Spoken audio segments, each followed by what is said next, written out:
Bien. Bien, compañeras y compañeros, bienvenidos a nuestro nuevo programa de Sábados Educativos, hoy 18 de julio del 2026. La realidad económica de Colombia.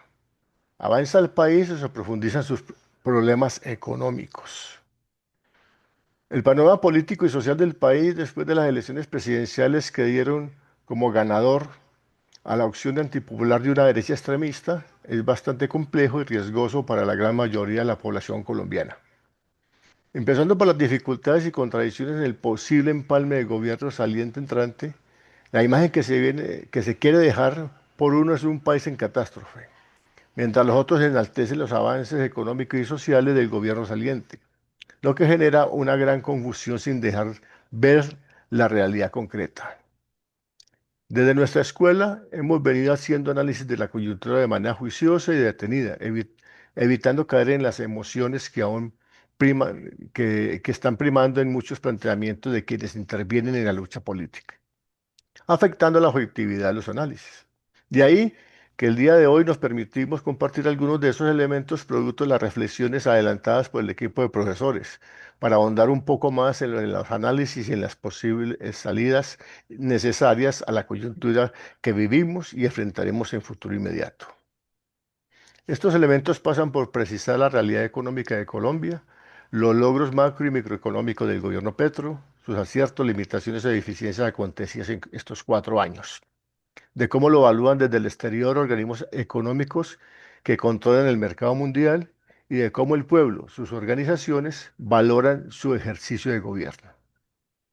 Queremos partir de la economía para luego entrarnos en lo político, que igualmente está muy agitado en el mundo global por los riesgos de conflicto mundial y la imposición de guerras como alternativas a la crisis del capital imperialista.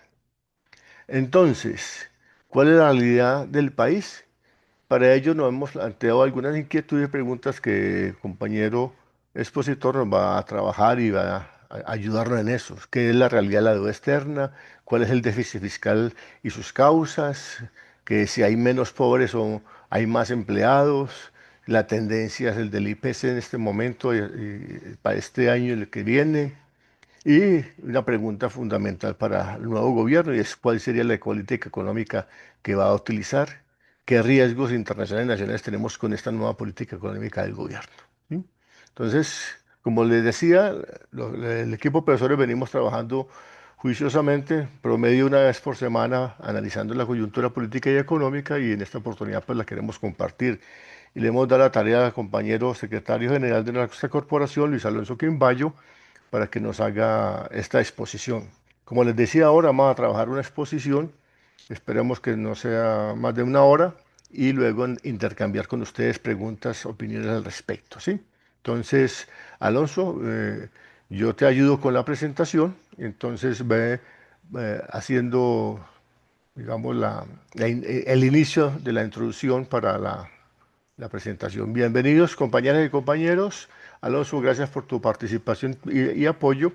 Y adelante, el público es tuyo.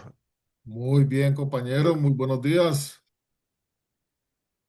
Me dispensan, pero no me reconoce la pantalla. Entonces me está colaborando en estos momentos Mauricio con la presentación.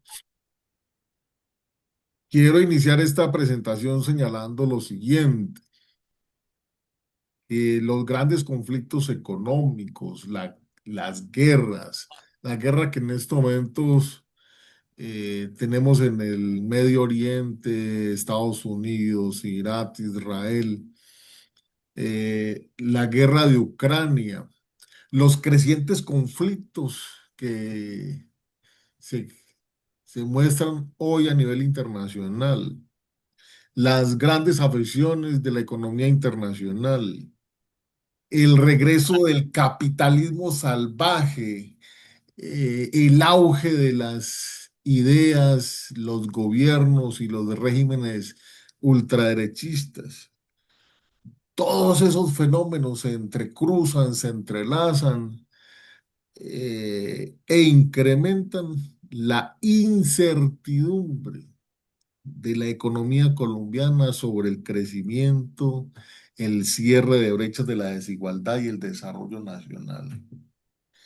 Quiero a ustedes presentar esta tesis para que la podamos discutir, analizar, estudiar eh, y desde luego desarrollarlo con todas nuestras organizaciones y comunidades. Los documentos y estadísticas que presento aquí son básicamente aquellas logradas desde el DANE, desde el Banco de la República y otros organismos nacionales e internacionales y que datan precisamente desde el año 2022-2026. He querido escoger este tramo dado que estamos finalizando un gobierno, el gobierno de Gustavo Petro, eh, y estas estadísticas nos permitirán a nosotros realizar un balance tanto del gobierno eh, como mirar de cerca los pormenores, el acontecer nacional e internacional. Lo primero que tenemos que mirar cuando analizamos el ciclo económico es precisamente su crecimiento. Una de las formas de mirar el crecimiento económico de los diferentes países es precisamente eh, con el Producto Interno Bruto. Siempre miramos cómo crece la economía, cómo crece el empleo, cómo crece la inflación, cómo crecen las inversiones. Bueno, todos estos elementos se miran cuando miramos el Producto Interno Bruto. Colombia, si la estás corriendo, Mauro, las fichas. Cuando, cuando tú me digas, Ah, vamos corriendo, que ya esta es la tercera. ok, miremosla. Tú avísame cuando pase, ¿sí? Correcto. Bueno, estamos en la diapositiva número 4.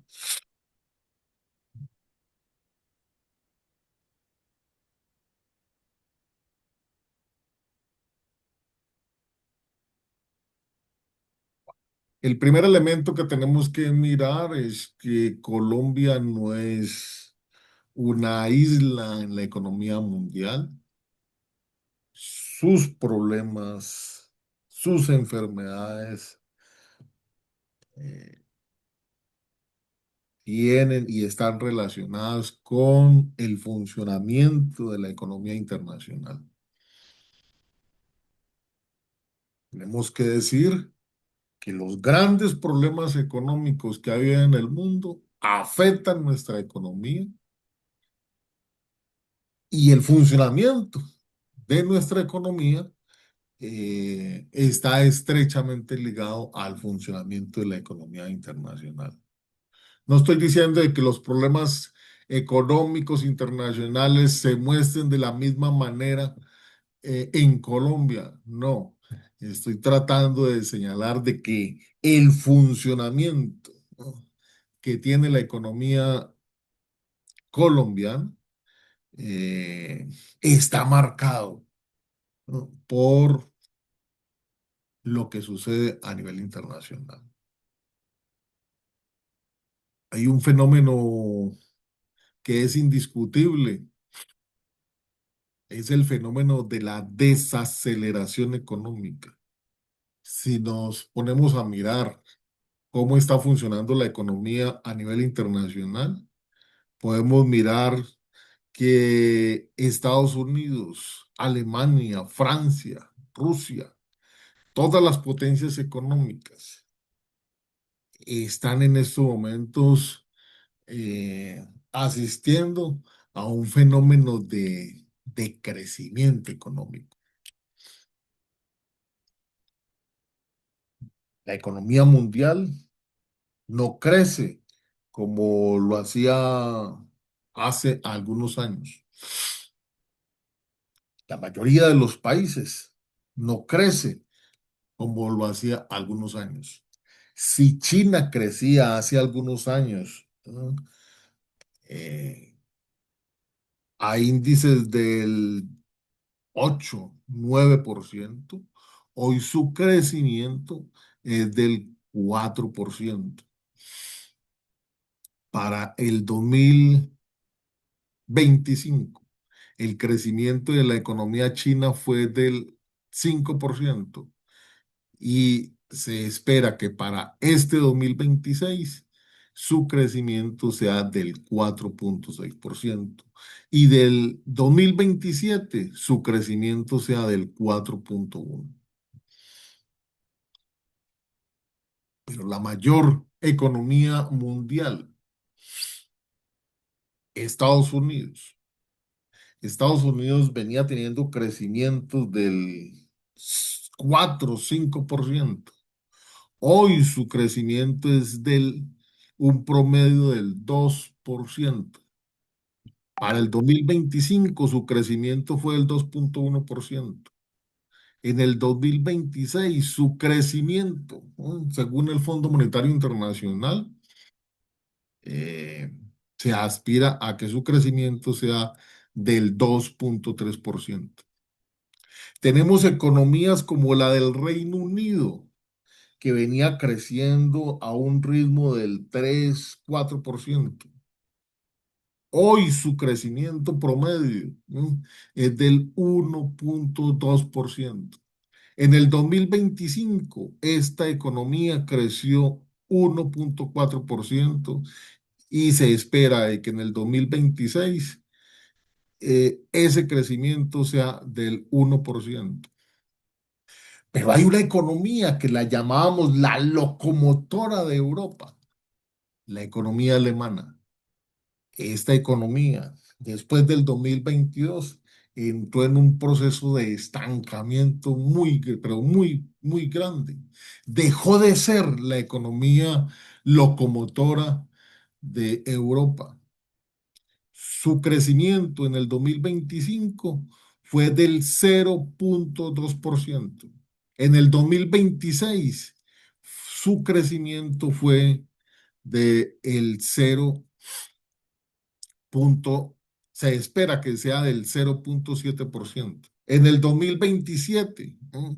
Su crecimiento se espera que abandone esa ralentización y su crecimiento sea del 1,5, 1,8, 1, sí, 1,8%.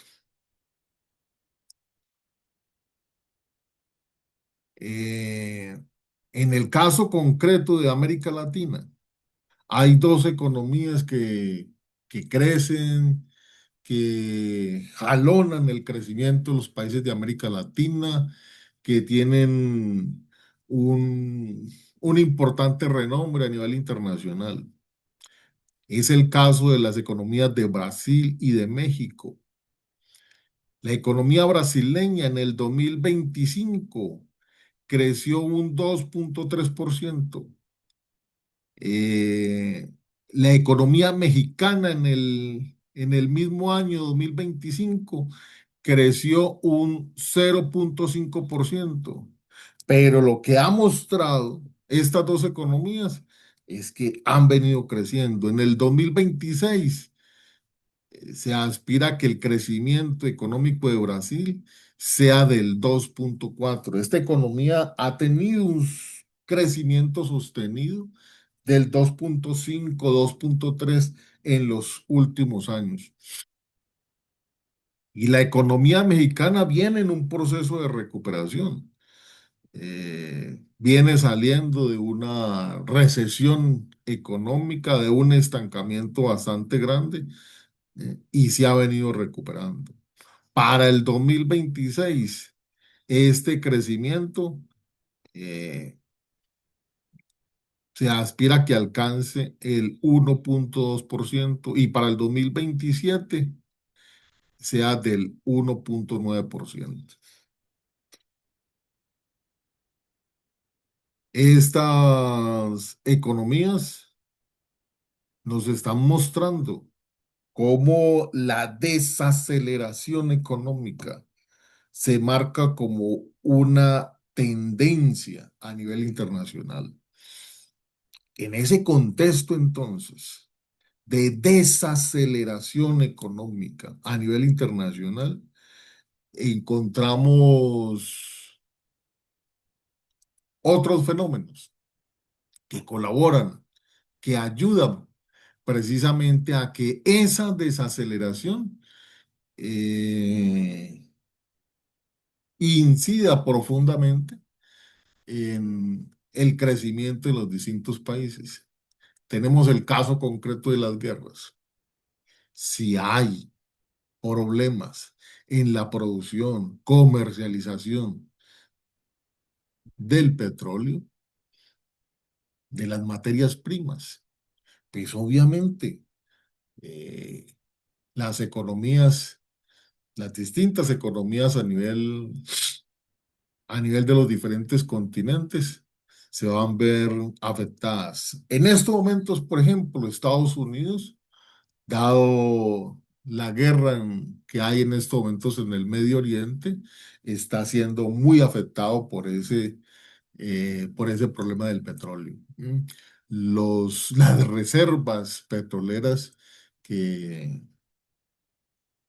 que tenía se han venido disminuyendo. ¿Mm? Prácticamente sus pozos, a pesar del fracking, están prácticamente secos. Se ha venido soliviando Estados Unidos con la ayuda básicamente de Venezuela. Entonces, eso incide en otros aspectos. Tenemos eh, la inflación,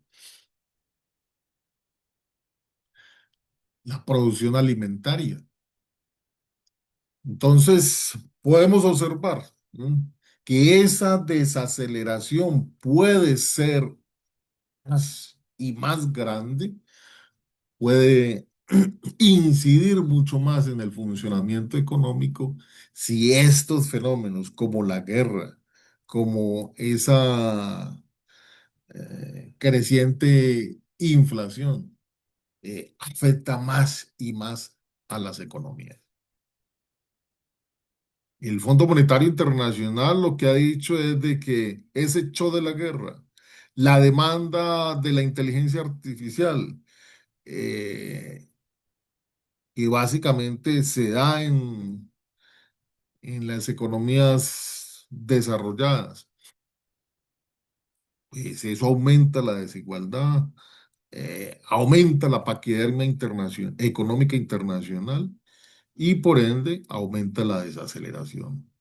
Entonces, estos presupuestos de crecimiento del 2,6%, del 3,0% de la economía para el 2026 y del 3,4% para la economía del 2027 son solamente presupuestos, ¿no? Lo que vienen diciendo el Fondo Monetario Internacional, el Banco Mundial, las distintas autoridades económicas, es que en cualquier momento, mm, depende del estallido de la guerra, depende del crecimiento de la inflación en las grandes potencias, depende de la ralentización de la economía china, depende eh, de la caída libre de los Estados Unidos. En cualquier momento, por concepto de estos fenómenos,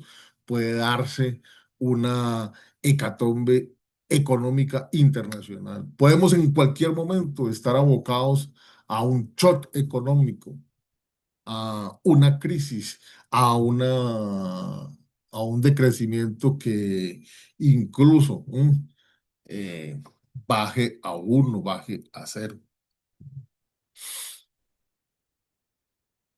Tenemos el caso, la experiencia del 2008, que por concepto de las viviendas Uprime, eh,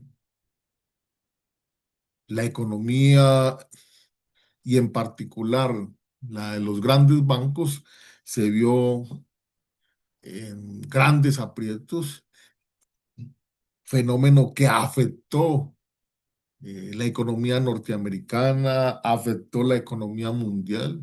Hubieron varios países que vieron sus crecimientos incluso por debajo de cero.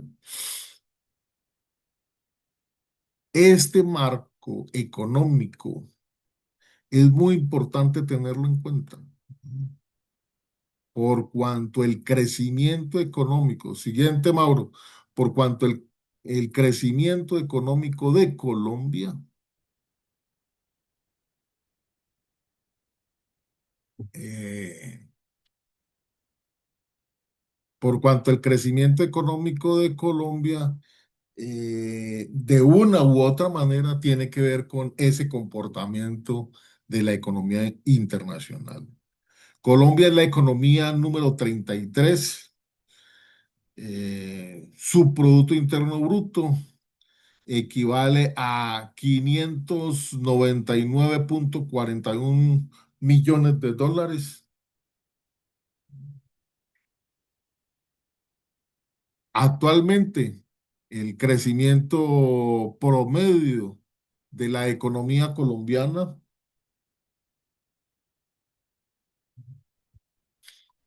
úseme un segundito.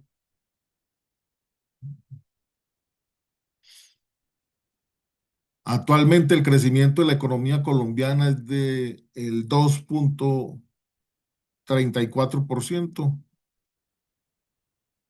y el Producto Interno Bruto per cápita, lo que percibe cada colombiano,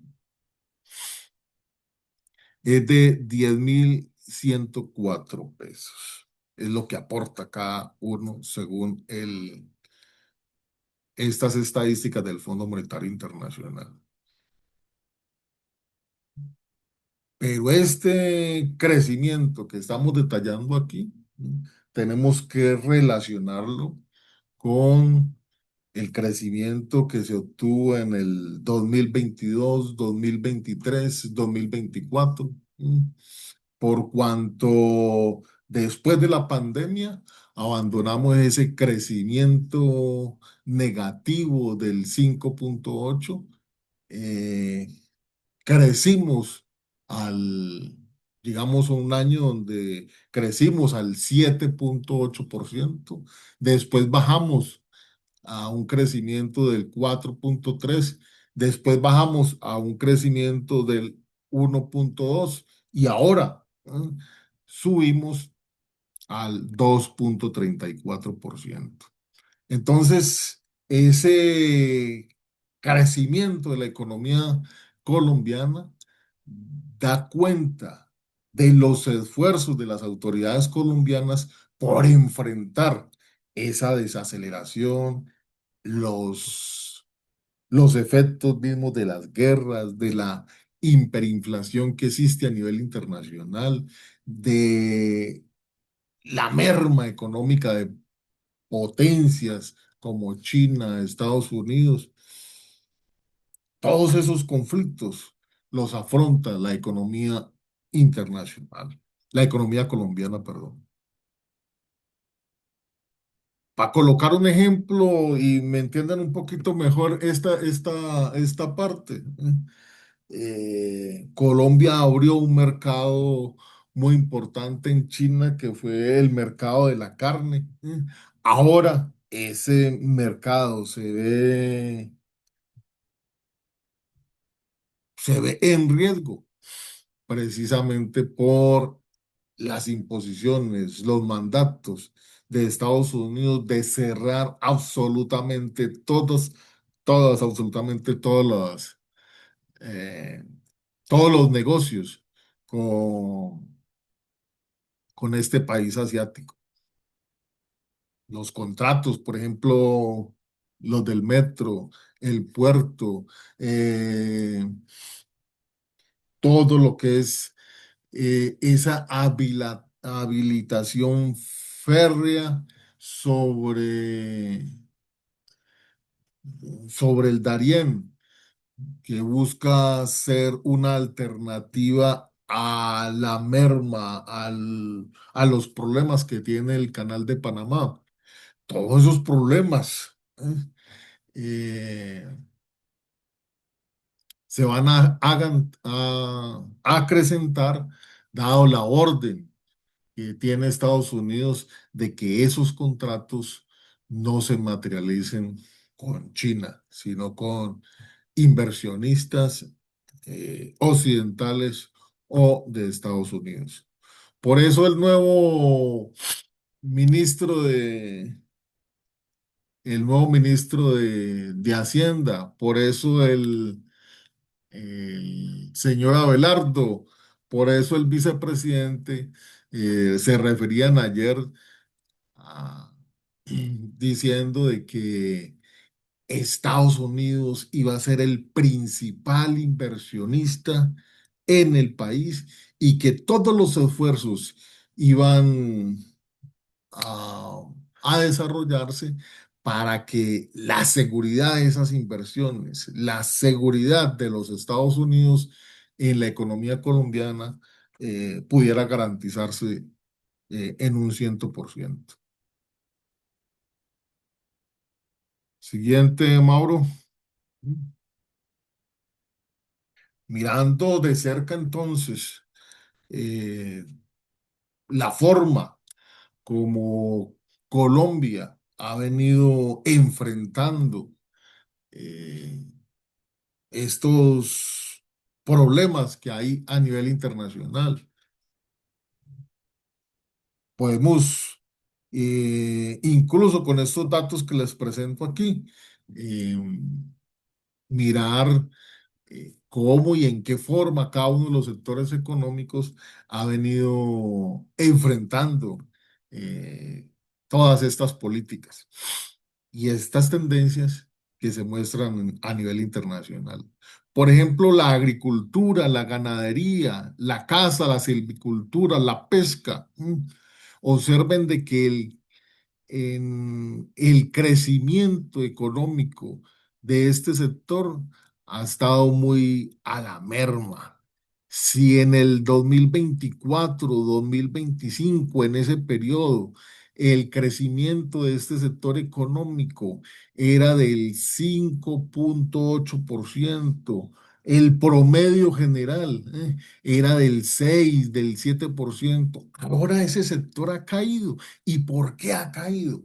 Ha caído precisamente por los problemas de seguridad que hay en los campos, ha caído porque las, eh, las importaciones y exportaciones, el comercio internacional propiamente dicho, no ha potenciado su crecimiento. Entonces hay un fenómeno interno y hay un fenómeno externo que ha hecho precisamente de que ese sector económico no crezca como debería ser. Para el 2026 ese sector económico pueda que entre en estancamiento, ¿no? En recesión económica. Pues ya son varios los periodos que se acumulan con crecimiento negativo. Es el crecimiento del campo, ¿no? En Colombia es una preocupación. Miremos otro sector, el sector de la construcción. Este sector en el gobierno de Santos creció de manera ostensible, recordemos el programa Mi Casa Ya, pero en el gobierno de Duque y en el gobierno de Petro, este sector ha bajado de manera ostensible. Hoy este sector está a la baja, a la baja. Las inversiones en materia de la construcción, construcción de vivienda nueva, construcción de eh, interés social, esa vivienda se ha restringido a nivel nacional. En el periodo 2024-2025 su crecimiento fue negativo, fue del -4,6%. Eh, Ese crecimiento se profundizó en el 2025 a un -5,4%. Y para el 2026 esa, ese crecimiento eh, se seguirá mostrando como negativo en un -4,6%.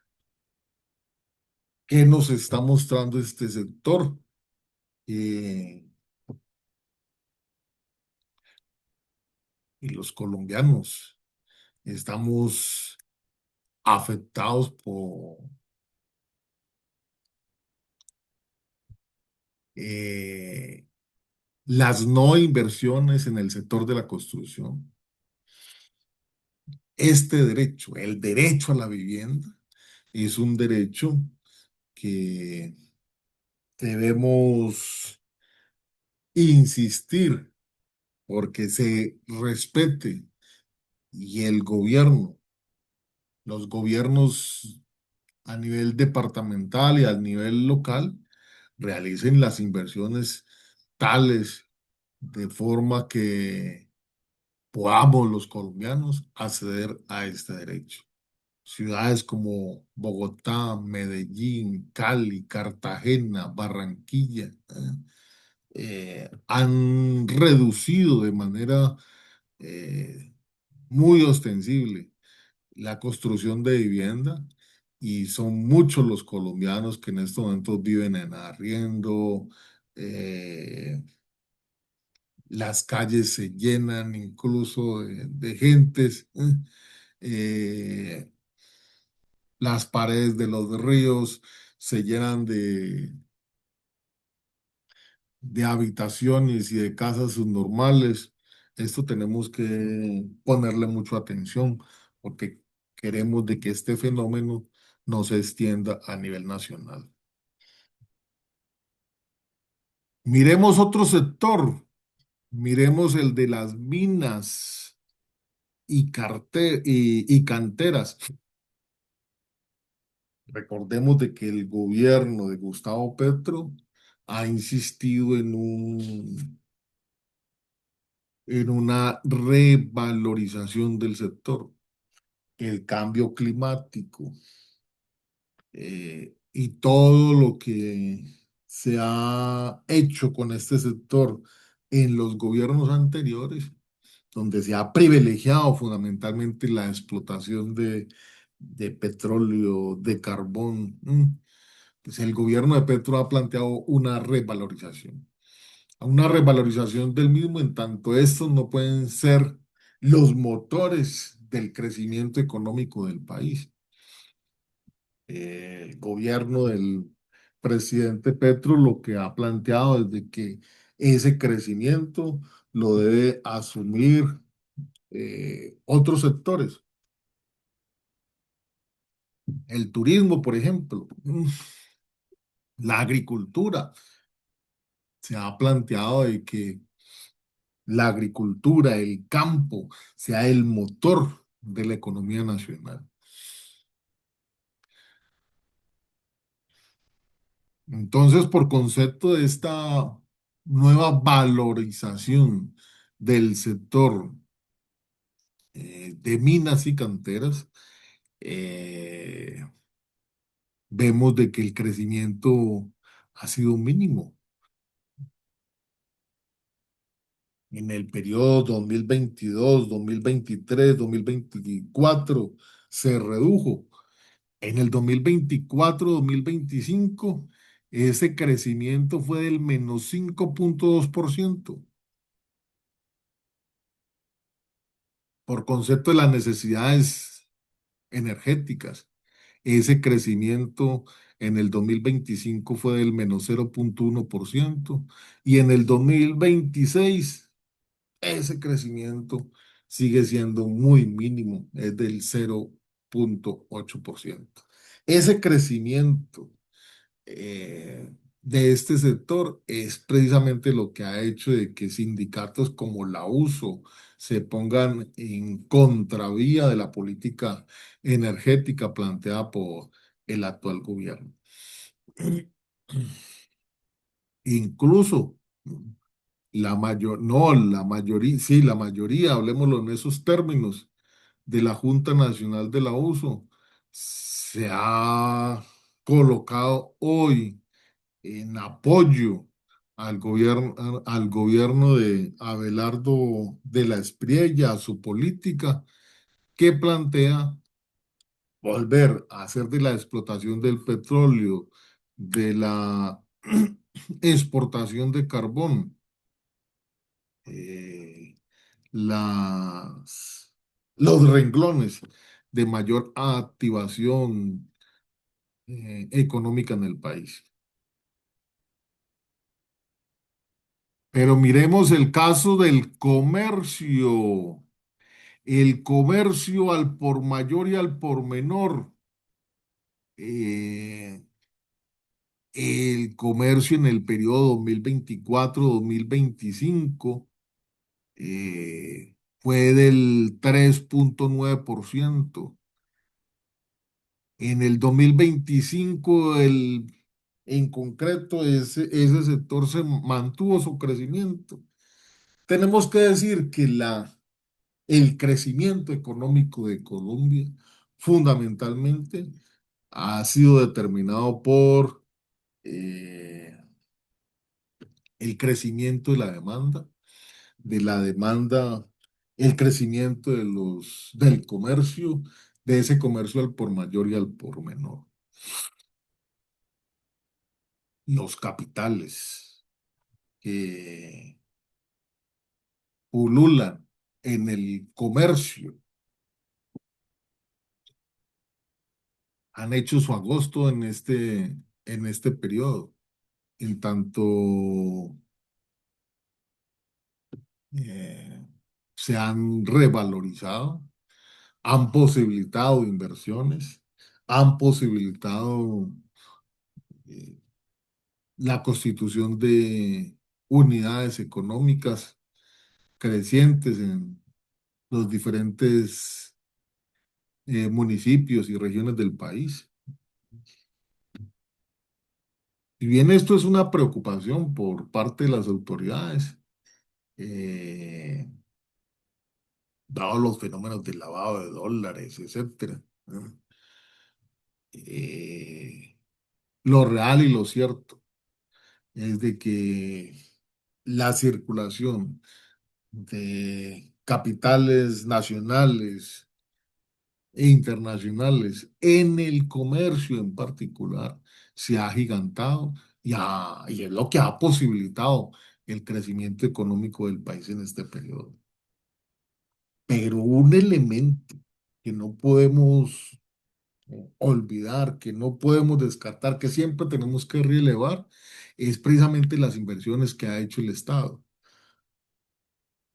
La administración pública y defensa, eh, las inversiones en seguridad, toda la actividad que se ha desarrollado en materia educativa, en materia de infraestructura, de carreteras.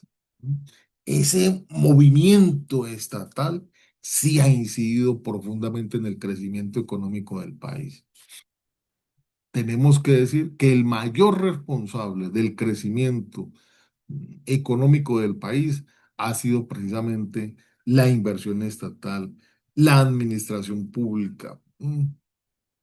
Si tenemos una administración pública que crece e incide en el funcionamiento económico e incide en el empleo, pues obviamente tenemos que decir que incidirá en el crecimiento. La incidencia en el crecimiento económico ha sido del 5,7%. A ese ritmo ha crecido este sector. Entonces, volvamos a lo que les decía anteriormente. ha habido un esfuerzo, y tenemos que reconocerlo, un esfuerzo de la administración central, un esfuerzo del gobierno Petro por superar esos problemas que hay a nivel internacional, por superar esos problemas que se observan en el funcionamiento económico y de la forma como ha superado esas afecciones que recibimos externa e interiormente, eh, tienen que ver con cómo se moviliza el Estado para que incida grandemente en el crecimiento económico del país. El esfuerzo fundamental ha sido precisamente para que el Estado deje de ser más paquidérmico, deje de ser eh, una marmota allí y se convierta en el motor, en el agente económico, en el instrumento ¿m? Que pueda mover los hilos de todos los sectores económicos a nivel nacional. Entonces, destacamos las inversiones que se han desarrollado en materia de la industria manufacturera, la actividad financiera y de seguros, las actividades artísticas, culturales, que son las que han posibilitado el crecimiento económico del país en este periodo. Hablemos de las perspectivas. ¿M? Las perspectivas nos están diciendo de que en el campo vamos a tener y vamos a seguir teniendo problemas, de que el comercio, dado el crecimiento de la demanda, dado la circulación amplia de capitales que hay en ese sector, ese crecimiento va a seguir despuntando. Va a haber un despunte en el sector minero energético y el sector de seguridad, la administración pública va a seguir creciendo. Entonces, la perspectiva es que el crecimiento económico del país se mantenga en la medida, en la medida en que estos sectores cuenten con inversiones y cuenten con políticas que aseguren su crecimiento. Sigamos y pasemos entonces a mirar un gran problema que tiene la economía colombiana y es el déficit fiscal. Estamos en la ficha número 8, Mauro.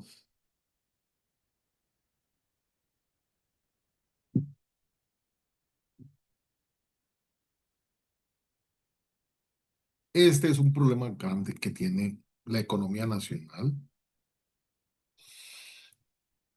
Como bien lo dice la ficha, eh, el déficit fiscal en el país se ha disparado. Hoy alcanza casi que el 7% del Producto Interno Bruto.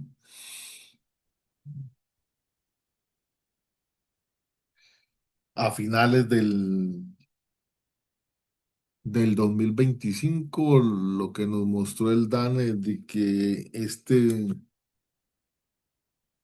déficit alcanzaba el 6,4%. ¿Mm? Y en los informes que ha venido entregando el gobierno, se ve que el déficit se ha venido incrementando y se seguirá incrementando en tanto es una tendencia de, de todos estos países. Y ustedes se preguntarán, bueno, pero ¿por qué ha venido creciendo tanto el déficit fiscal? Pues muy bien, si crecen las inversiones en materia de seguridad, en materia de defensa, en materia de inversión económica por parte del Estado, si crece el aparato estatal en materia de contrataciones, eh, si la economía nacional depende en grado sumo de el crecimiento del Estado, pues obviamente los gastos estatales aumentarán. La pregunta que nos debemos de hacer es si ese crecimiento del Estado crece al mismo ritmo de los ingresos. Tenemos que decir que no. Si el crecimiento del Estado, ¿no? Los gastos estatales crecieron en un 80%, el crecimiento de los ingresos solamente fue el 40%. Entonces, si los gastos no se compensan con los ingresos, pues obviamente va a presentarse este fenómeno del déficit fiscal. Hay dos, siguiente, Mauro, hay dos controversias, dos opiniones muy grandes frente a esto del déficit fiscal. Hay una primera opinión que dice que no, este es un gobierno irresponsable, de que este fenómeno del déficit fiscal es un asunto coyuntural que hay que saberlo afrontar. Forbes, Penalco, la mayoría de los gremios económicos dicen de que no hemos tenido una crisis económica externa, todos los diferentes sectores económicos del país de una u otra manera han crecido. eh, Tenemos eh, una alimentación de petróleo que por lo menos garantiza el funcionamiento económico del país. Tenemos un campo donde no hay una crisis alimentaria. Entonces, dicen estos señores, Fenalco, Forbes, los gremios económicos dicen de que el déficit fiscal, la regla fiscal, eh, y en general la economía colombiana se ha destartalado, no funciona bien por la irresponsabilidad del gobierno. Dicen ellos de que el gobierno se ha dedicado básicamente a financiar la burocracia, ha alimentado la corrupción y precisamente por esos conceptos es que tenemos un déficit como el que tenemos. Dice que ese 7% del Producto Interno Bruto equivale a 117 billones de pesos. Y ese déficit primario es el déficit sin el pago de la deuda. No se cuenta la deuda allí. El déficit primario es de 66 billones de pesos. Pero el gobierno sostiene todo lo contrario. Ese déficit fiscal, dice el gobierno, no es un asunto coyuntural, es un fenómeno que afecta, como lo hemos venido diciendo, a la mayoría de las economías del mundo. Y precisamente por eso, porque ese desequilibrio, ese desfase entre lo que son los ingresos y los egresos, pues claro, se profundiza. En el caso concreto de los países latinoamericanos, hay un gran fenómeno que azota, que afecta eh, las, las economías y es el fenómeno de la deuda. Si usted tiene una deuda grande, voluminosa, donde los intereses son excesivos, altamente excesivos, pues claro, pues va a tener que hacer mayores esfuerzos por garantizar el pago de esos intereses, garantizar el pago de la deuda. Y eso es lo que ha afectado la economía colombiana. Recordemos las deudas que asumió el presidente Duque con el Fondo Monetario Internacional, con el Banco Mundial. Recordemos lo que pasó con el fondo de los combustibles. Eso, eso ha afectado profundamente las finanzas públicas. En tanto el gobierno de Petro, lo primero que hizo cuando asumió las riendas del gobierno fue precisamente el asumir esas deudas. ¿Sí? En el 2022, 2023, 2024, se pagó cerca de 80 billones de pesos, ¿m? Por concepto de el fondo de los combustibles y el pago de la deuda, ese pago que se tenía con el Fondo Internacional también se ha pagado.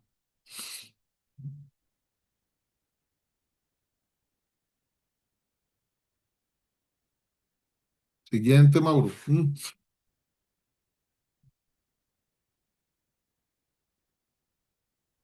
Dice el gobierno nacional que ese déficit fiscal, a diferencia de lo que señalan los empresarios, FENALCO y la revista Forbes, es que se ubica en 45,1 billones de pesos entre enero y abril del 2026 y que se estima de que para este periodo, ¿no? Se cumpla con lo establecido en la regla fiscal de mediano plazo, que establece de que este déficit fiscal no supere el 6%. Dice el gobierno eh, un asunto que ha afectado profundamente el no cumplimiento de esa regla fiscal y la inflexibilidad del presupuesto. Recordemos de que no se aprobó la ley de financiamiento, no se aprobaron nuevos tributos, entonces los ingresos del Estado se vieron mermados. Y otro fenómeno, las altas tasas de interés. Si el Banco de la República aumenta las tasas o mantiene un nivel alto de las tasas, pues va a encarecer los créditos. Entonces, si la economía, los títulos eh, que tiene el Estado, que ha entregado el Estado, se los ha entregado fundamentalmente a los empresarios colombianos, ¿no? A los fondos de pensiones, que son básicamente los que tienen la mayoría de los TES a nivel nacional. Si el Banco de la República mantiene tasas de interés al ritmo que las tiene, pues va a favorecer a ese sector financiero, va a favorecer a los fondos de pensiones, va a favorecer a quienes tienen los TES en estos momentos. ¿Eso qué quiere decir entonces? Que esas personas, esos gremios, esos bancos, esas empresas que son las que están obteniendo los dividendos por concepto de esa política de las tasas de interés, pues van a hacer los esfuerzos económicos, políticos, legislativos, eh, para que esos réditos se mantengan. Y fue efectivamente lo que pasó. En el Congreso, muchos de los congresistas lo que se hicieron fue a favor de lo planteado por eh, estos empresarios y los bancos. El Banco de la República hizo lo mismo y es entonces que esa inflexibilidad del presupuesto ha afectado precisamente a la economía nacional y el déficit fiscal en particular se ha agrandado. Mm. Siguiente, Mauro.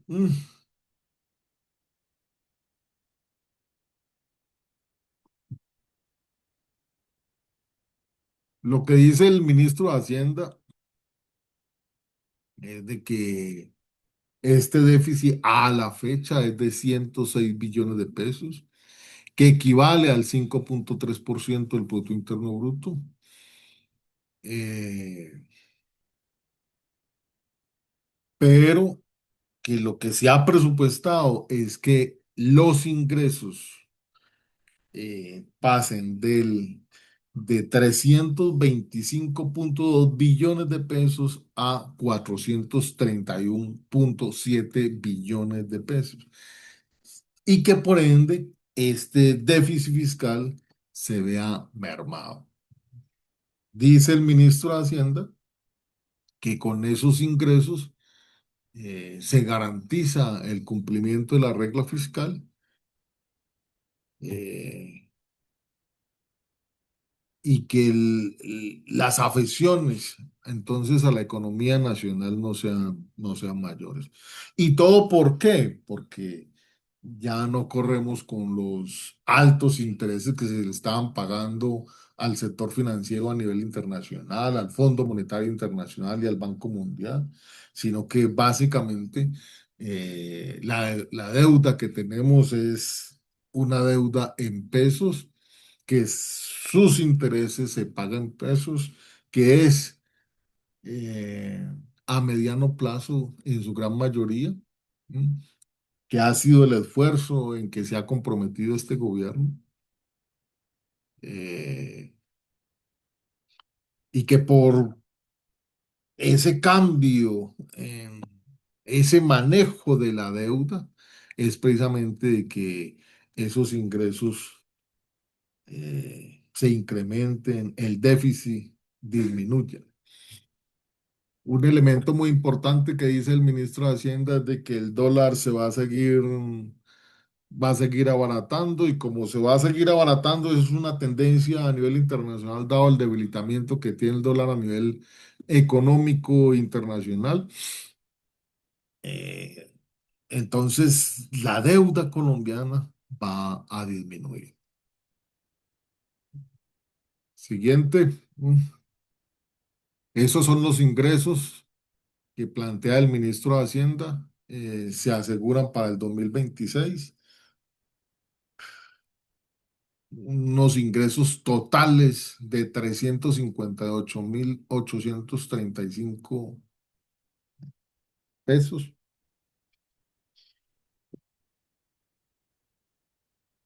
Entonces, de que eso precisamente garantiza de que haya un plan financiero que garantice la regla fiscal. Bueno, con esta vista, la siguiente, la vista número 13, Mauro, tenemos el comparativo de la deuda externa y el déficit fiscal.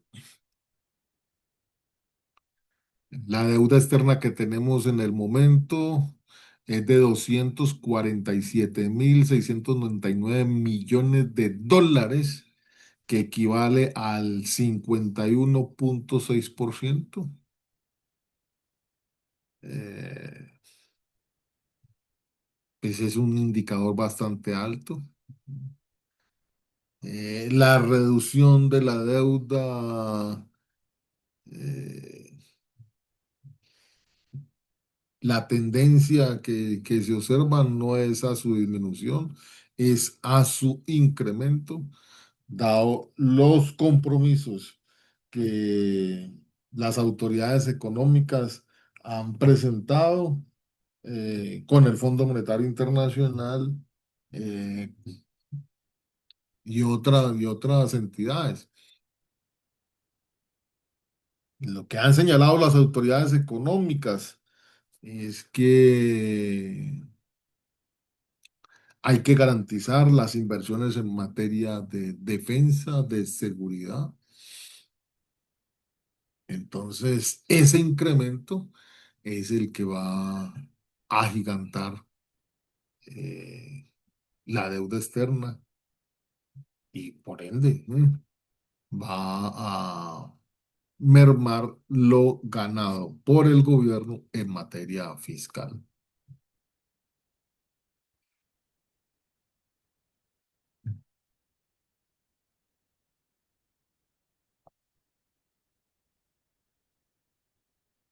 Bueno, en cuanto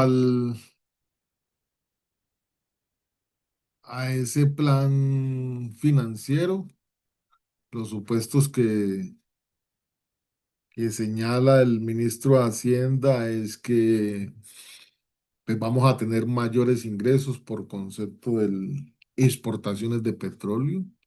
Los ingresos van a ser de 4,44 billones de dólares. Esto por cuanto el petróleo crece en su cotización. Este dato es de abril del 2026 y el petróleo Brent, el barril del petróleo, estaba a 85,5 dólares. Hoy el petróleo está oscilando, ¿no? Entre 105, 110. eh, y la tendencia es a que se encarezca más, ¿no? Entonces, al encarecerse más el petróleo, van a ser mayores los ingresos que va a obtener Colombia por concepto de exportación de petróleo. Si se supera el índice de los $100 por el barril, los ingresos que va a obtener Colombia en estos mesecitos, va a ser de 8,44 billones de dólares. Señalo esto porque este dato es muy importante y con este dato podemos decir de que el déficit fiscal en el país se reduce. Hablemos de la reducción de la pobreza.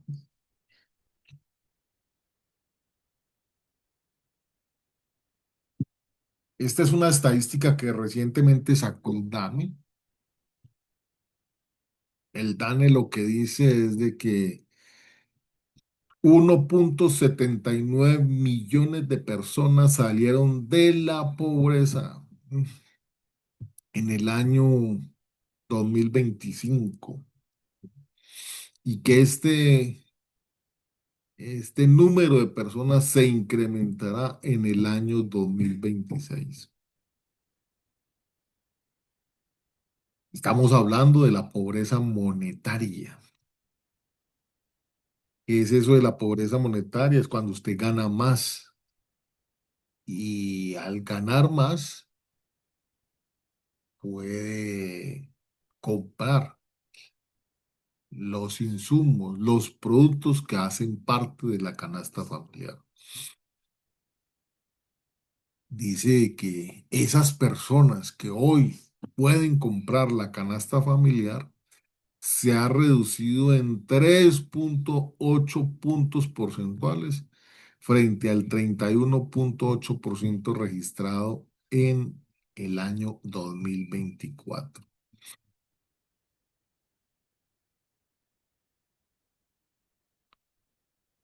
Eso es lo que Petro ha señalado como uno de los frutos de su gobierno. Dice el presidente Petro que 2,6 millones de personas han salido de la pobreza y que ese ha sido el mayor aporte que le entrega al país.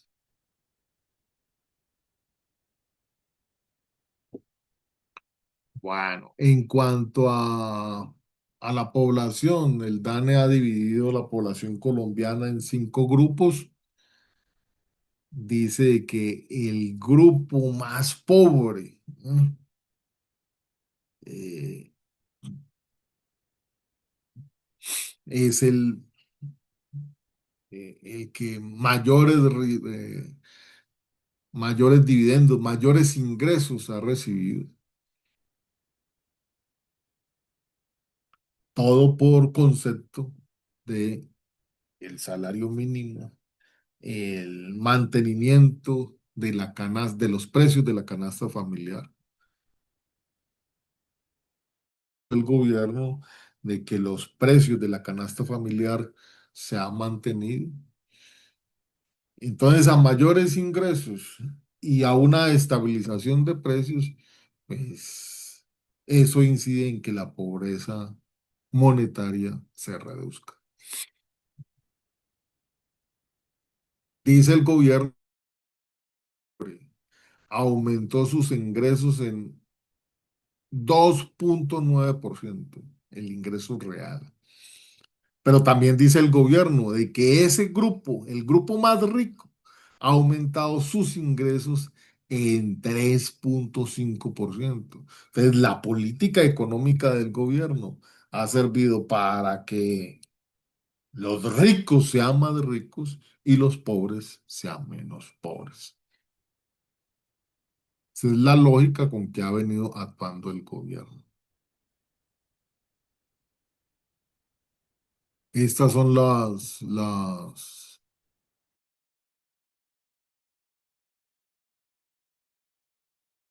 explicación que ha venido haciendo el gobierno. Y subraya otro elemento, el ministro de Hacienda. El ministro de Hacienda dice de que las remesas, las remesas también han incidido en la reducción de la pobreza. ¿Por qué? Porque son malos dineros que llegan a las familias, son malos ingresos que reciben las familias. Entonces, esos colombianos que transfieren sus dineros a las familias aquí en Colombia, eh, se han convertido en dineros que acrecientan la demanda, acrecentar la demanda, acrecientan el movimiento económico, al acrecentar el movimiento económico, acrecentan, dinamizan eh, la economía nacional. Esta es la explicación del crecimiento que ha tenido sectores como el de la manufactura, el del turismo y el del comercio, ¿no? Porque si hay mayor movimiento de capitales, hay mayores divisas, hay mayor movimiento de capital, pues habrá mayor demanda y mayor crecimiento.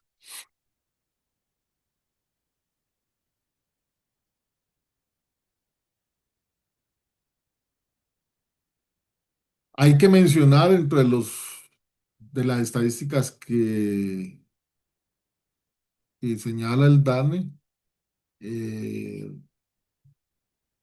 pues de que este fenómeno es un fenómeno desigual a nivel nacional. No es lo mismo Bogotá, no es lo mismo Cali, no es lo mismo Medellín a lo que se da en Pasto, lo que se da en Cúcuta, lo que se da en el Chocó.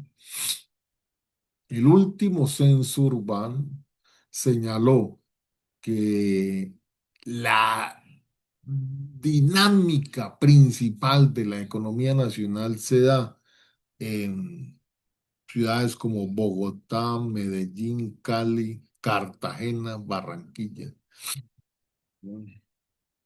Pero hay ciudades, hay departamentos donde el dinamismo y la actividad económica es mínima.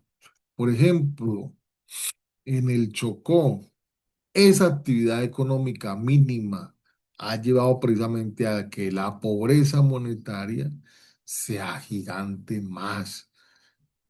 En el 2024 pasó del 59,6% a el 61,7% en el 2025. ¿Mm? Creció. ¿Mm? Entonces, es una excepción que observamos. en esa tendencia que se viene marcando en la economía nacional de los ricos son cada día más ricos y los pobres son cada día más pobres. En este caso concreto del Chocó, podemos aseverar claramente que los pobres son cada vez más y más pobres. Bueno, estos son los parámetros centrales que hay a nivel nacional. Hay entonces crecimiento económico, hay déficit fiscal, hay dinamismo en varios sectores de la economía nacional. Hay sectores de la economía nacional en serios problemas, como el sector de la construcción, del campo. Mm, Bueno, se prevé que haya un, un mayor alimento por parte de, o por concepto de las exportaciones de petróleo. Bueno, ese es el país. Ese es el país que recibe o va a recibir el nuevo gobierno. Pero ¿qué ha planteado el nuevo gobierno? El gobierno de Abelardo de la Espriella, para la próxima reunión que vamos a tener, vamos a examinar las características de este gobierno, de este gobierno que se posesiona el próximo 7 de agosto.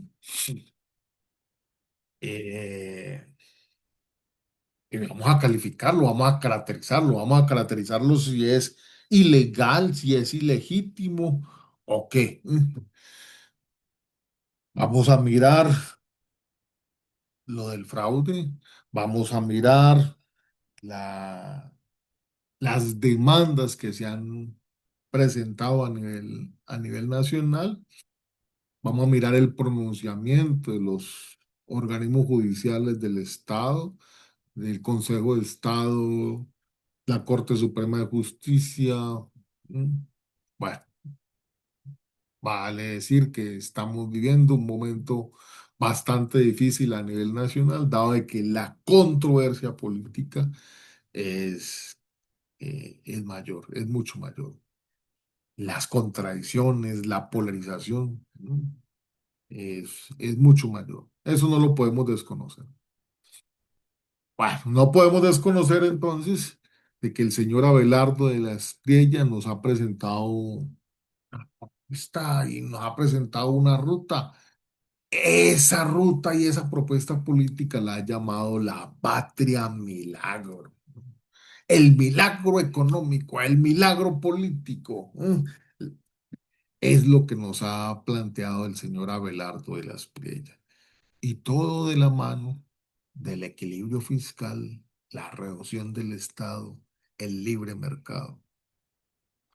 ¿Qué es lo que nos ha presentado el señor Abelardo de la Espriella? ¿Eh?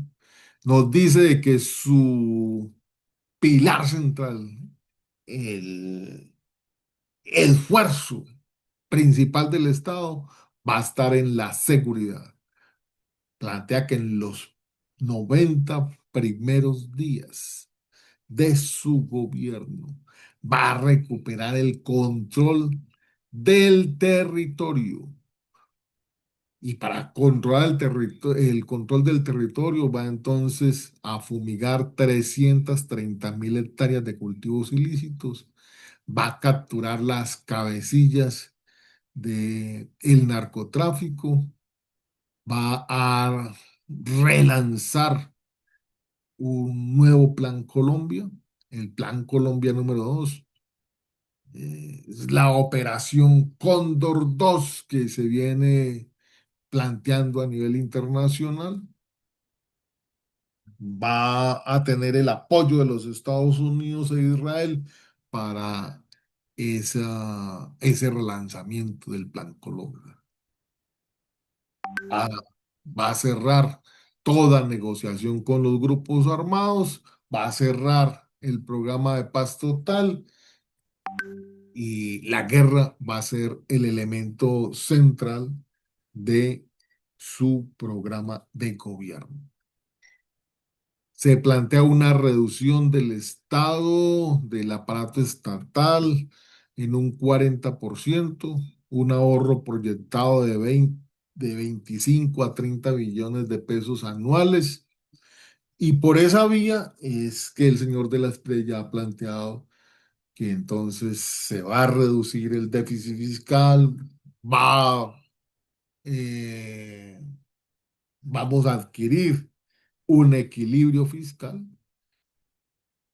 Bueno, pero para garantizar que esa seguridad eh, se convierta en una garantía,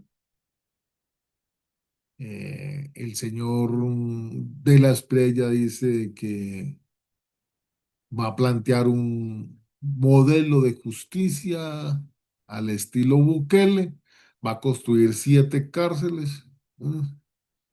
Y la idea es recuperar 20 y 25 billones de pesos anuales por concepto de la corrupción, esa corrupción que carcome a las cárceles en el país y que son motivo de discusión en todos los ámbitos de la vida nacional. Dice el señor de la estrella de que desde el primer día la economía va a estar en estado de emergencia, de que va a eliminar todas las trabas regulatorias, que va a reactivar la explotación y comercialización de hidrocarburos, que el petróleo se va a explotar vía fracking, que van a incrementarse las zonas económicas especiales, que van a haber exenciones tributarias para los inversionistas y los grandes empresarios, que se van a abrir créditos de 2 a 30 años a todos los que inviertan en el país, eh, que el Estado va a tener preferencia en las compras a empresas nacionales y a las pymes y que el Banco de la República conversará con ellos, dice el señor de la estrella, para que se convierta en el mediador de los ingresos de los trabajadores y de los empresarios. Ha planteado que el salario mínimo, ante todo, se elevará teniendo en cuenta los pormenores de la economía nacional, ¿sí? Y que no estarán al alcance político, ¿no? Serán simplemente una variable económica que no afecte la economía nacional, dice el señor de la Espriella. Dice el señor de la Espriella que la actividad educativa en el país será sin adoctrinamiento, básicamente será cristiana, promoverá los valores cristianos, ¿no?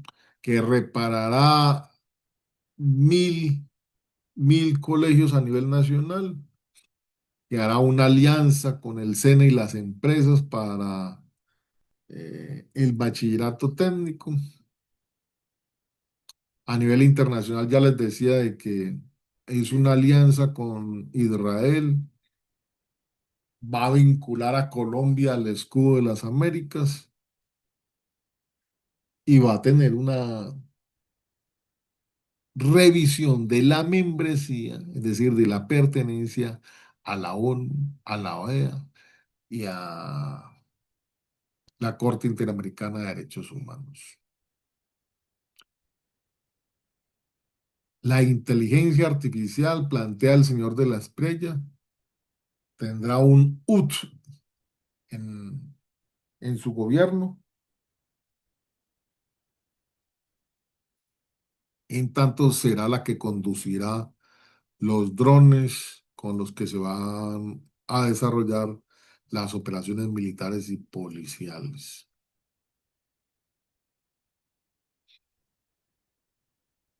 Bueno, en cuanto a la financiación, dice el señor de la Estrella que su programa de gobierno tiene fuentes adicionales de hasta 132 billones de pesos, que va a atacar la corrupción.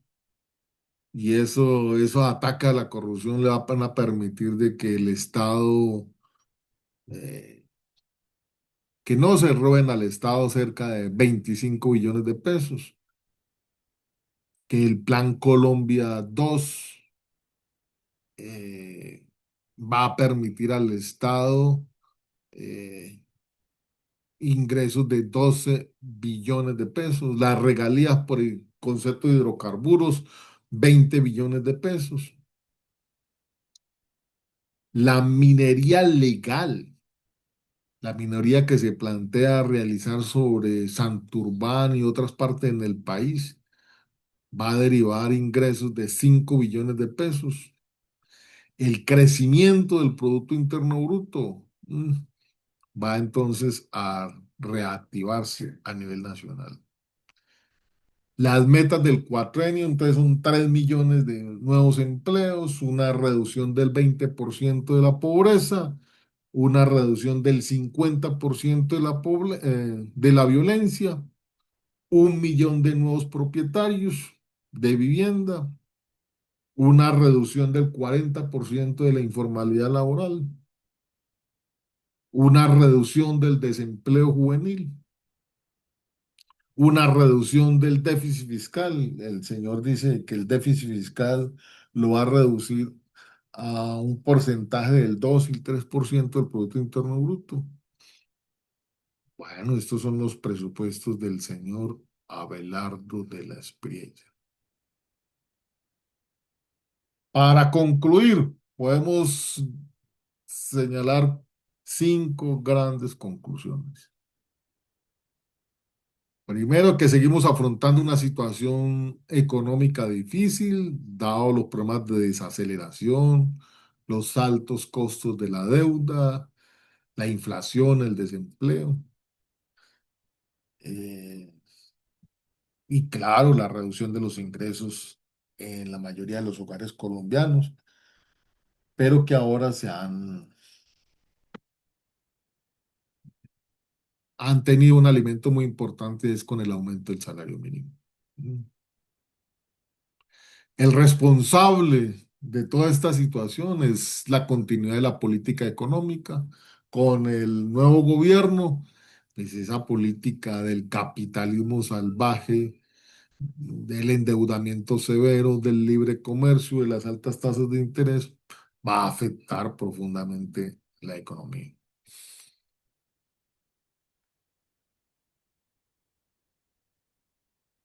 Entonces, tenemos que decir de que la deuda, la inflación, la pobreza seguirán siendo el dolor de cabeza.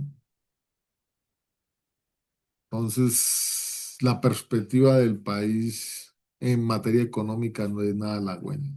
Hay un problema, tiene que ver con los derechos económicos y sociales, salud, educación, vivienda, dado pues de que el señor de la Espriella lo que ha planteado es que abrirá las compuertas al capital privado, privilegiará el capital privado, lo que significa privatizaciones. Entonces, el señor Abelardo de la Espriella amenaza la vigencia del Estado social de derecho, la democracia, la paz y los derechos humanos. Si la seguridad, la guerra, va a ser el eje principal del gobierno, si vamos nuevamente a repetir lo del Plan Colombia, entonces sí que vamos a tener problemas en esa materia. Creo de que el auditorio es un auditorio conocedor de todo lo que eh, padecimos los colombianos en las épocas en los años en que el Plan Colombia, la seguridad democrática, eh, se mantuvo. Entonces volver a esos años, pues obviamente va a agigantar los conflictos, las contradicciones y representarán un riesgo para la democracia, la paz y los derechos humanos en el país. Esos son los elementos que quería presentarles el día de hoy.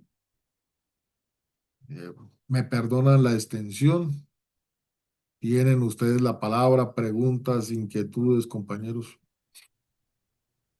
Muy bien, Alonso. Bueno, pasaste unos minuticos más, pero era necesario cerrar con esos aspectos de las conclusiones. Vamos a dar paso a unas intervenciones muy precisas, directas, con preguntas. José Guerrero, bienvenido, compañero, y muchas gracias por su aporte. Adelante. Compañero Centralecol, José Guerrero. Hola, ¿cómo está, compañeros? Bien, José, Eh, adelante. muy buen día. La exposición que ha hecho Luis pues ha sido muy extensa, muy puntual y muy técnica, ¿no?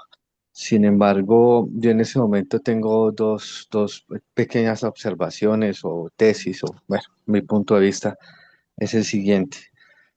Pues en ese momento todos los avances que ha tenido Petro, pues obviamente el nuevo gobierno está diciendo que es nefasto, que la economía no sirve y todo eso para justificar sus cambios, ¿no?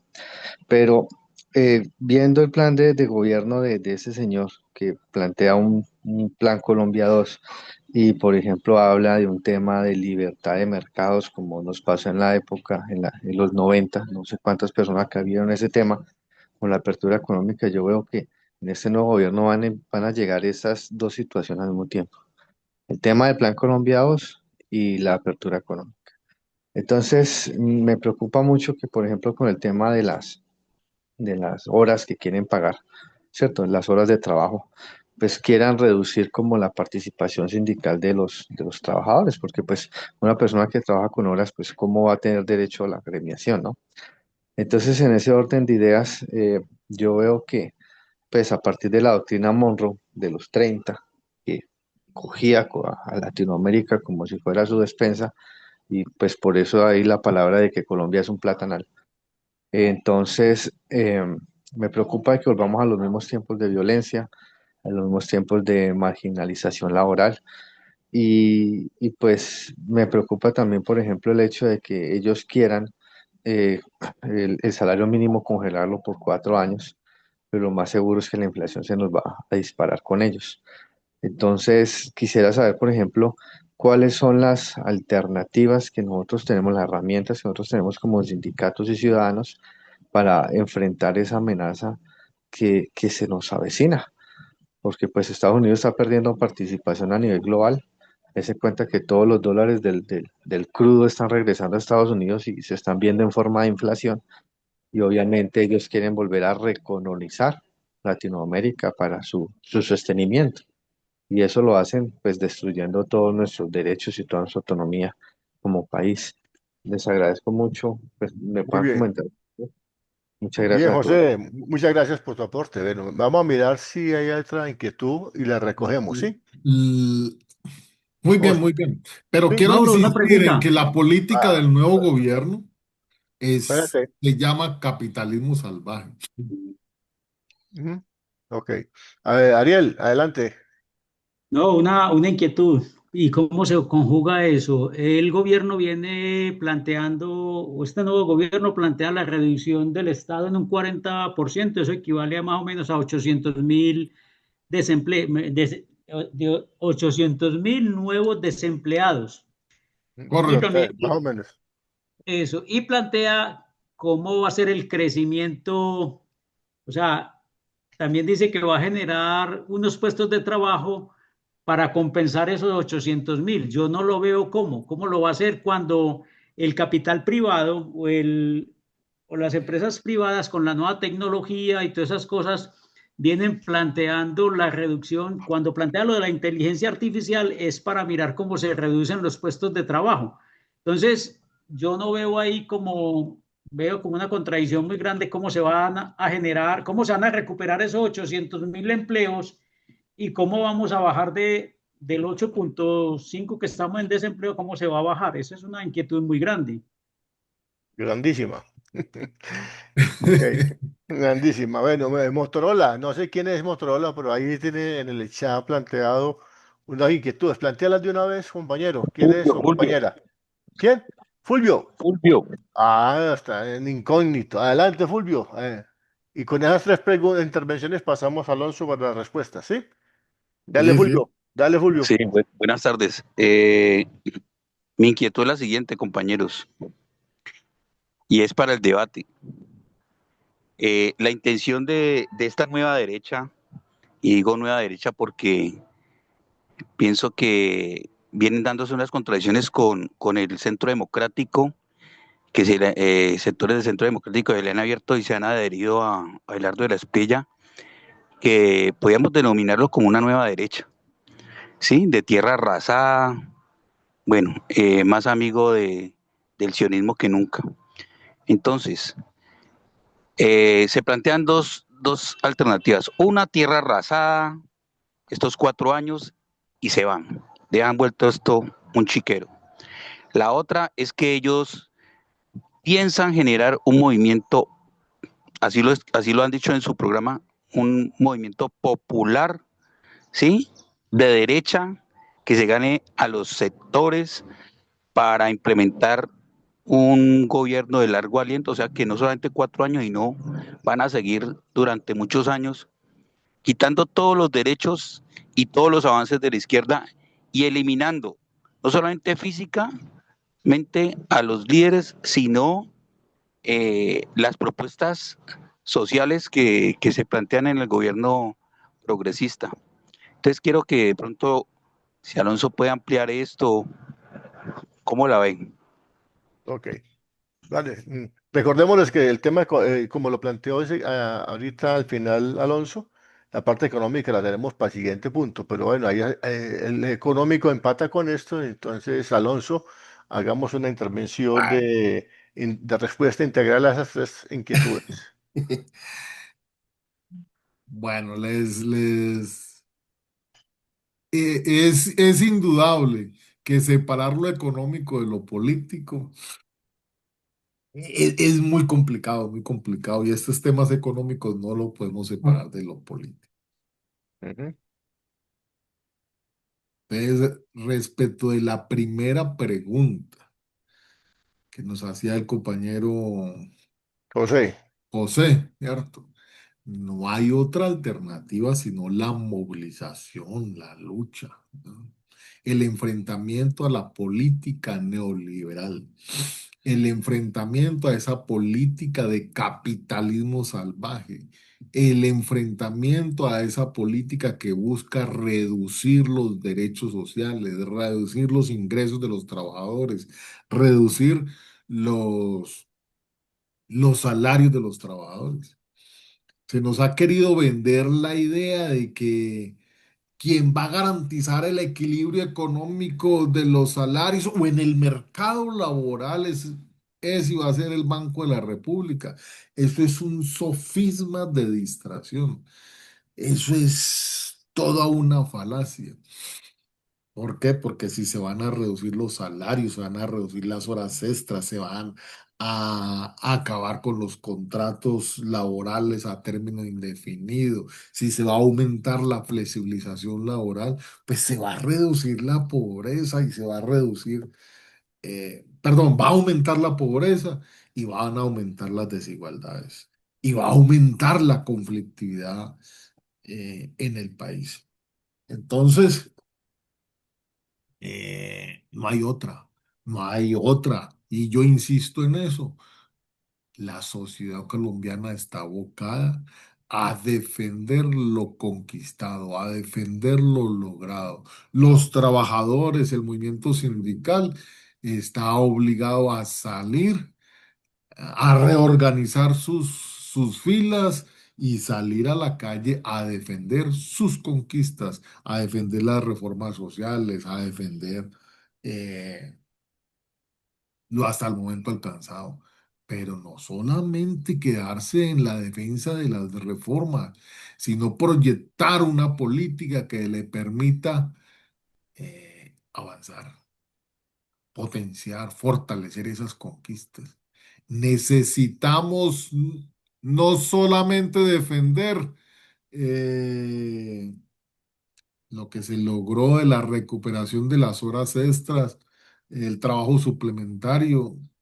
Necesitamos del estatuto del trabajo para enfrentar la tercerización, para enfrentar la política que nos plantea ahora Ariel con la inteligencia artificial, que lo que se presupone, según los estudios, es que cerca de 150.000 trabajadores en el próximo año van a salir por concepto de la implementación de esta política eh, de automatización del trabajo. Entonces, tenemos que salir a defender el trabajo como derecho. Bueno, lo otro es lo de la reducción del 40%. Pues esa sí que va a ser una pelea, porque si el gobierno se plantea reducir en 30 billones de pesos anuales, eh, pues ahorrarse el pago, esa suba de dinero en el pago de los trabajadores, la pregunta es, bueno, y toda esa burocracia, entonces, ¿cuánto le va a ganar? Porque ya el Consejo de Estado le volvió a, le volvió a dar la primita que ya Petro le había quitado a los congresistas, se la volvió a dar se la volvió a dar a los congresistas. La pregunta es cuánto van a ganar eh, los jefes de las altas cortes, los congresistas, los jefes de las instituciones que hay en el país, la burocracia estatal, ¿no? Que son los que se llevan los mayores, las mayores erogaciones a nivel del Estado. Uno no se explica. Por ejemplo, el presidente de Colpensiones ganándose 102 billones de pesos mensuales. Mm, bueno, ¿cómo va a hacer eso? Porque Abelardo de la Espriella calla en esa materia. Lo que se ha planteado es reducir a los trabajadores. Bueno, y los trabajadores que quiero en esta parte ser muy claro y decir que el señor Abelardo de las Priellas está allí meando fuera el tiesto porque los trabajadores en Colombia no se van a quedar quietos mm, al ver su salario, su contrato claramente debilitado o a punto de quedar fuera. La movilización tendrá que darse.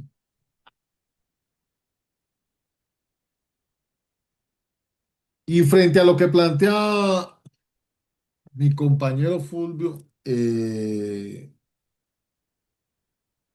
pues eso de la nueva derecha es un asunto en discusión, porque lo que han dicho algunos analistas es de que lo que se ha empotrado al interior del Estado, lo que ha ganado la dirección del Estado, no es otra cosa que la mafia y esa mafia internacional que se ha apoderado también del control de los países latinoamericanos, de Chile, Argentina, Bolivia,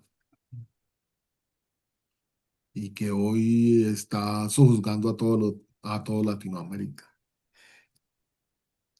Todos los países de América Latina, excepto Brasil y México, han caído en las garras de esa mafia internacional, de esa mafia sionista que hoy explota a nuestros países.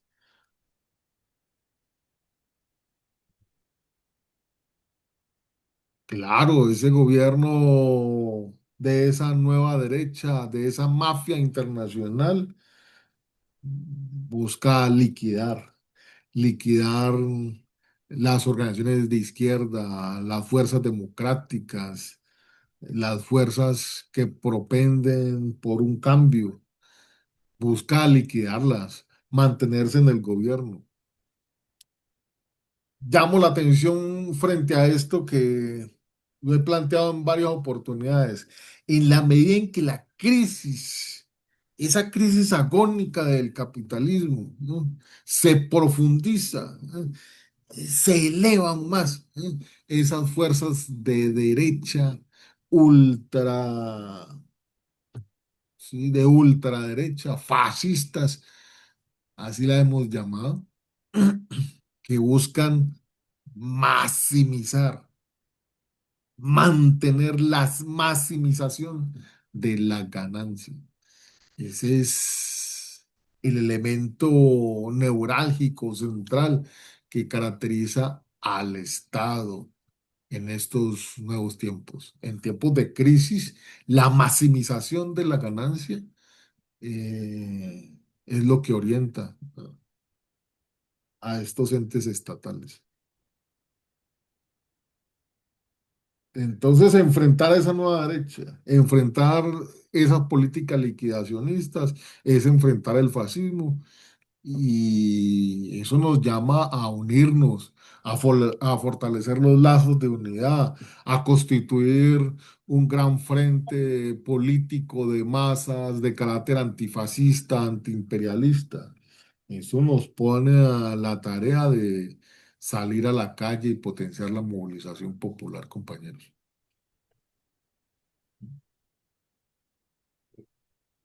Muy bien, Alonso. Mm, ¿Listo? sí, listo. Me alegra mucho ese cierre, compañeros. Y la última pregunta que plantea o que afirma el compañero Fulvio allí, creo que la guardamos para el próximo evento, porque tenemos ya extensión del tiempo. Estamos abusando un poco más de eso y con ustedes por las dificultades que tuvimos de iniciar. Y creo que el tema político lo prometemos para el próximo sábado educativo, que esperamos hacerlo posterior a la posesión de, de Abelardo Lasprilla y a ver qué discurso puede presentar ese 7 de agosto. Ahí tendremos más precisión y ha avanzado en nombramientos de ministros y ha avanzado en algunas otras cosas. Entonces podemos analizar eso y mirar cuál es el papel y por qué responder algunas inquietudes, por qué todavía sectores populares apoyan estas derechas o estas posiciones anacrónicas. Bueno, son respuestas que vendremos hacia adelante. ¿Sí? Por el día de hoy yo creo que podemos dar por cerrado este tema económico, que ha sido una antesala a este planteamiento político que tendremos próximamente en los análisis de coyuntura que estamos realizando los profesores de la CIED y que queremos compartir con ustedes. En ese sentido, creemos que podemos lograr para luego del 7 un evento que podamos lograr como adentrarnos en este análisis y que nos den las luces. Ya sabemos de que la lucha va a ser dura, de que hay que luchar, eso no es nuevo, siempre lo sabemos, que siempre la lucha será la que nos da las garantías y los derechos y el mantener esos derechos. Entonces es un principio que en cualquier gobierno, sea el que sea, hay que mantenerlo. Y eso lo dijimos desde hace 4 años y pensamos de que había que defenderlo así y hoy se ratifica en ese sentido. Entonces, en el día de hoy, pues con los elementos entregados y compartidos, agradecemos a los compañeros y a las compañeras que nos aportaron